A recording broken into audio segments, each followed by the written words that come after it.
ശ്രീകൃഷ്ണ ഭഗവാന്റെ ബാലലീലകളിൽ നിന്നും ഒരിക്കലും ഒഴിച്ചുകൂടാൻ വയ്യാത്ത പേരാണല്ലോ പൂതന. മധുരയിലെ രാജാവായിരുന്ന കംസന്റെ ഭാര്യയായ അസ്ഥിയുടെ ദാസിയായും ചിലയിടങ്ങളിൽ കംസന്റെ തന്നെ സഹോദരിയായും പൂതനയെ പുരാണങ്ങൾ പരിചയപ്പെടുത്തുന്നു. കൈക്കുഞ്ഞായ കൃഷ്ണനെ വകവരുത്തുവാൻ കംസന്റെ ആജ്ഞയനുസരിച്ച് പൂതനയും നടത്തുന്നു ഒരു ശ്രമം. തൻ്റെ മാറിടങ്ങളിൽ കൊടിയ വിഷം പുരട്ടി പാലൂട്ടി കുഞ്ഞിനെ കൊല്ലാൻ പദ്ധതിയിടുന്ന പൂതന.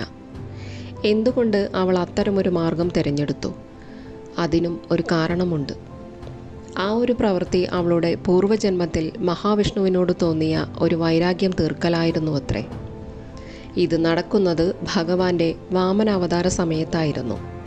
അസുര ചക്രവർത്തിയായ മഹാബലിയുടെ പ്രഭാവം അവസാനിപ്പിക്കുന്നതിനു വേണ്ടിയാണല്ലോ വാമനാവതാരം സംഭവിക്കുന്നത്. പൂർവജന്മത്തിൽ ആ ബലി ചക്രവർത്തിയുടെ പുത്രിയായ രത്നമാലയായാണ് അവൾ ജനിച്ചിരുന്നത്. മഹാബലിയുടെ യജ്ഞസമയത്ത് വാമനൻ രംഗപ്രവേശം ചെയ്യുന്നുണ്ട്. കണ്ടു നിൽക്കുന്ന ആരെയും വശീകരിക്കാൻ പോന്ന ഒരു രൂപമായിരുന്നു വാമനൻ്റേത്.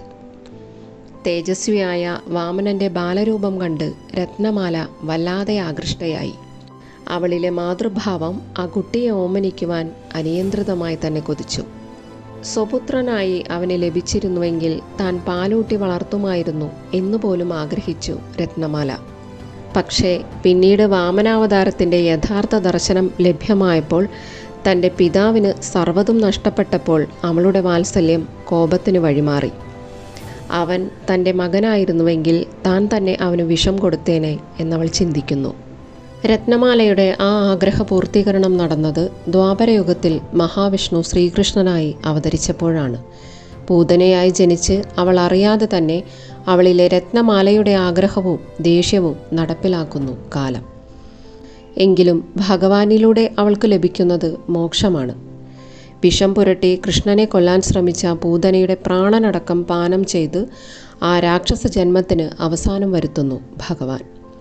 അതിനാൽ അത് പൂതനാവധം എന്നല്ല, പൂതനാമോക്ഷം എന്നാണ് പരക്കെ അറിയപ്പെടുന്നത്. ദേഷ്യം തോന്നിയത് ഈശ്വരനോടായതിനാൽ ആ ദേഷ്യവും മോക്ഷത്തിന് വഴിവെച്ചു.